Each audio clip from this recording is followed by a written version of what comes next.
Nastasia 4 urteko ileskor ahalmentzua 18 urteko neska baten irarekin dabil, gizakien artean bera bezalako beste batzuekin festaz festa. Bera bezalako pertsonek ezin dira hil, oso zaila da haiek hiltzea. Magia haien ahalmenean dute da, baina Nastasia berezia da. Bere familia osatzen zuen ondorengo bakarra da.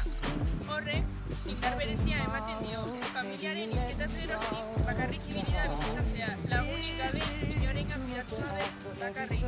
Orain jaiak dira bere bizitzak, drogak, zilak eta festa. Dena konturatu gabe bere bihotza besten ari zaiola.